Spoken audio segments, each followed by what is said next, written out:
everybody! Welcome to the Jayda InStitches show. Every year I like to have a new set of crocheted Christmas ornaments for our tree. These often become little Christmas present toppers and stocking stuffers for my loved ones too. I'm also a hat lover, so this year I thought it would be great if I made some little miniature winter hats to hang on the tree. These sweet little things are total scrap busters. You don't need very much yarn for them. And we're going to show you how to make the whole thing, the hat, add the pom-pom, and the little hanger all in one go. So there's no cutting and sewing and extra work or steps involved. It's a simple one-shot deal. So let's grab our hooks, grab our yarn, we'll head on over to the craft table, and we will stitch up some little miniature winter hats together.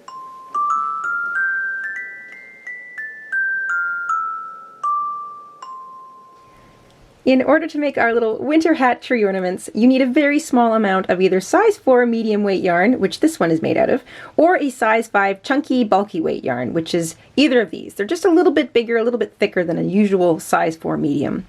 You don't need very much yarn. It's totally a scrap project, maybe 30 yards or 10 grams in total. So very little bit of yarn. I used acrylic, but you can use whatever fiber yarn you've got lying around. You need a pair of scissors, a yarn needle. I'm using a 4.5 millimeter hook, also known as a 7 in the US and the UK, but you can use a hook size that you feel complements your stitch style and the yarn you've chosen. So the hook and gauge is not important for this project. You can use whatever hook you have. And of course, you're going to want a pom-pom or two. You can buy them, you can make them, whatever you like. You can use whatever size you like and certainly whatever colors. A little something to top off the top of your hat. And once you've got all that together, we can get started. We're going to begin by making a slip knot.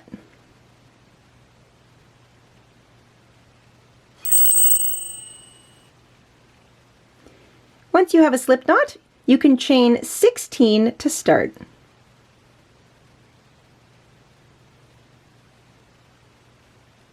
Once you have 16 chains, we're going to use the single crochet stitch from here on out. We're going to skip over the first chain from the hook. The first chain from the hook will always be your turning chain. Find the next chain and single crochet into it. You want to get into the habit of using the top loop for this project because we will be working the ribbed stitch for the rest of the hat. So if you typically use both loops when you're crocheting up a foundation chain, just use the top loop today. So you're going to single crochet into each of the top loops of your foundation chain all the way back, and you'll have 15 single crochet when you're finished.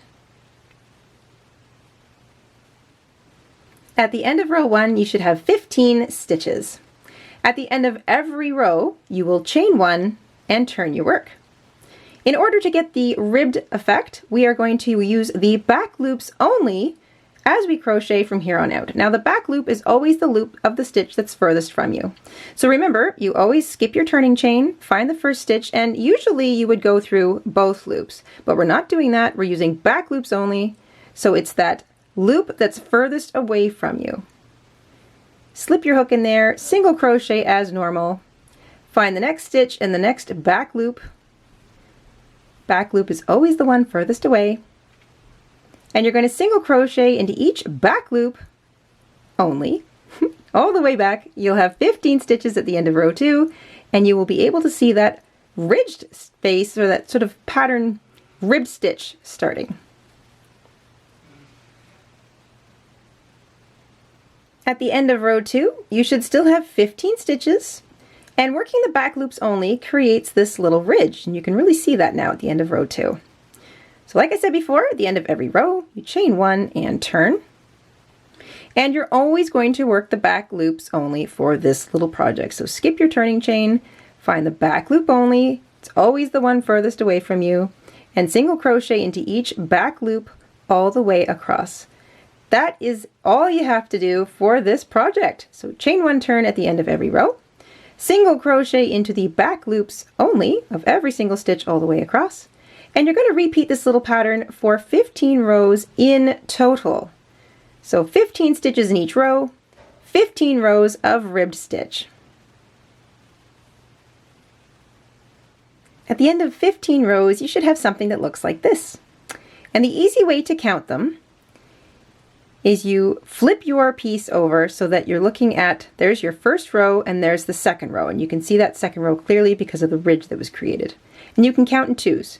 2, 4, 6, 8, 10, 12, 14, and then one more row, and that's 15. Now we want to create a little seam, so we're going to take our little flat piece and we're going to turn it into a little tube. So make sure you've chained one before you finish off, or I should say after you finish off row 15, chain one. And now you're going to bring your two ends together so that you've got your little short tail here on the bottom and you've got your chain one loop at the top of your last row. So I'm just going to get that little piece out of the way. And now we're going to use the back loops of row 15. So there's the back loop of the first stitch. Remember, you always skip your turning chain. And then you're also going to slip your hook through that first chain that's right above your little short tail from your foundation chain row. And if your loop got away from you, just tighten it up a little bit. And we're just going to slip stitch. So slip stitch back through everything. And that's what we're going to do all the way up. So you're going to end up with 15 slip stitches. You just find the next back loop only and the corresponding chain. So if you've got them lined up, it should just pop right through and then slip stitch.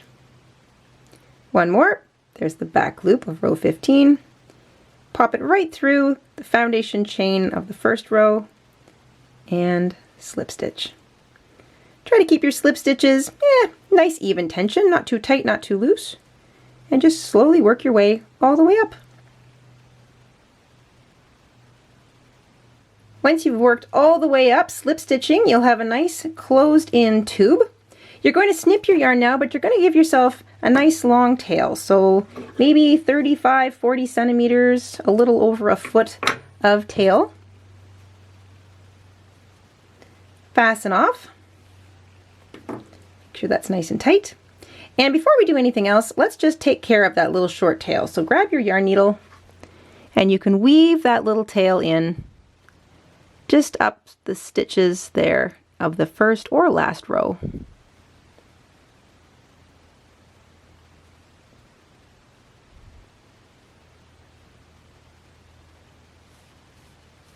So now we want to close up the top of our little hat here. So this is what our little pom-pom sits on. You're going to take that long tail you left and thread up your yarn needle.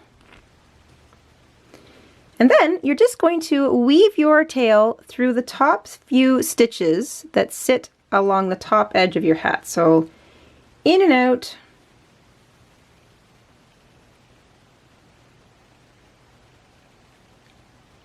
in and out.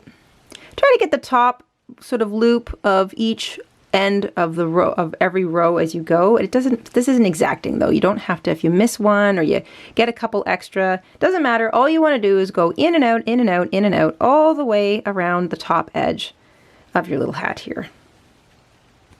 Once you've gone all the way around, very gently cinch the top of your hat shut. So you just pull on that string. If you're using a yarn that's a little on the roving side, be very careful as you tug it shut because you don't want to accidentally rip your yarn. And if you do, you're going to have to knot it back together and try again, which I know can be a little annoying. So be very careful as you're tying up, or I should say cinching up the top of your hat.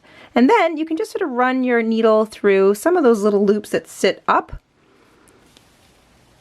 and going in the same direction, and that will just help completely close it in. There we go. And that is actually going to be the inside of your hat. So you can flip your hat inside out now. Take your needle and run it out through the top of your hat. And now we're going to thread on a pom-pom. So let's see here. I've got pink.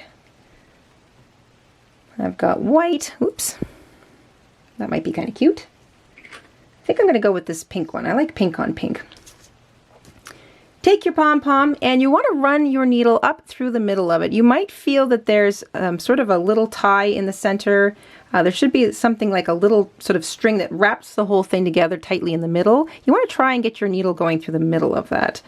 or at least up through one side of it, because you're going to bring your needle down over top of the other side. So try to feel your way through the middle of your pom-pom. And if you're super concerned, since these are just ornaments, feel free to add a little dab of glue under here, fabric glue, glue gun, whatever, once you've got the whole thing put together, and that will make sure that little pom-pom doesn't accidentally come off. Then you want to take your needle, go right over top of it, sort of down through the middle of the other side. There we go. And back down inside the hat. And at this point you might want to flip your hat just a little bit inside out. And you want to leave some tail. So you want to leave enough of tail out here that you've got a little hanging loop. So make sure you've left enough of a loop. And without pulling that loop taut, you're going to make a little knot on the inside of your hat. Maybe two, especially if you're using a slippery yarn like I am here. Then you can just weave that tail in. So now you can turn it back inside out and just weave your tail in underneath some of those stitches. Back and forth. If you've got any leftover yarn, like if you've got a really, really long tail, just weave it in a couple times back and forth through the same set of stitches and then trim any excess.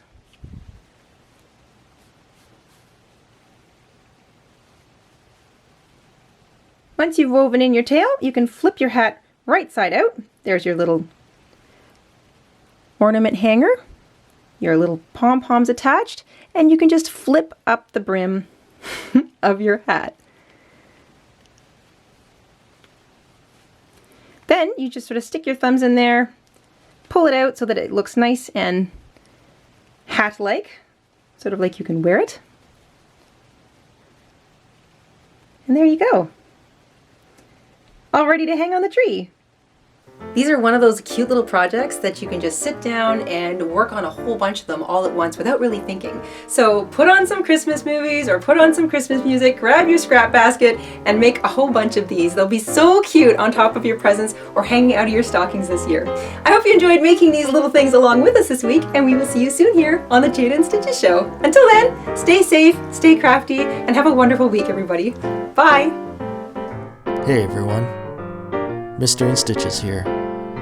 You're listening to smooth Christmas jazz in the crafter. Here are some more Christmas tutorials you may enjoy. Thank you for watching today, and don't forget to subscribe. Stay safe out there.